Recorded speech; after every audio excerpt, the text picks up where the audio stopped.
The Libyan government has reportedly agreed to cooperate with the United Nations Human Rights Team, which has arrived in Libya to investigate allegations of abuse. The UN says it will focus on all human rights breaches, including those which the regime claims were perpetrated by NATO forces and rebel groups. The inquiry comes as international attention shifts to the brutal crackdown against protesters in Syria, with more calls for sanctions against President Bashar al-Assad's regime.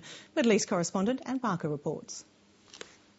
As the bombings continue in Libya, the allegations mount of human rights abuses, possibly even crimes against humanity.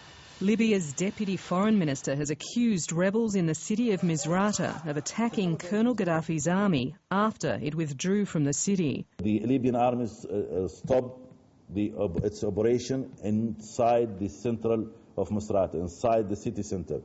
And what was in the return, that the rebels start attacking the Libyan armed forces while they are trying to take defensive position outside the city centre. But Gaddafi's forces were back yesterday bombing Misrata's port, killing at least 3 people.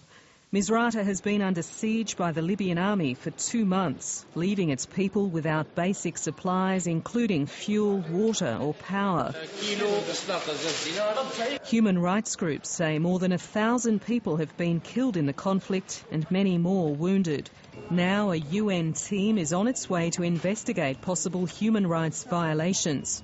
The Libyan regime has lost both legitimacy and credibility, particularly in terms of protecting its people and addressing their legitimate aspirations for change. The investigators will also examine alleged abuses by the rebels or even NATO forces. And the UN Security Council has asked the International Criminal Court to investigate Libya on possible charges of war crimes. There are growing calls too for international action against Syria over its crackdown against pro-democracy demonstrators. The southern border town of Daraa remains the flashpoint, with protesters coming under attack for a 3rd day straight. Human rights activists claim more than 400 protesters have been killed by security forces in the past month. But Western defence leaders are dismissing the idea of using military force against Syria as they have with Libya. There are limitations to what we can do in a world which has more than its historic amount of instability.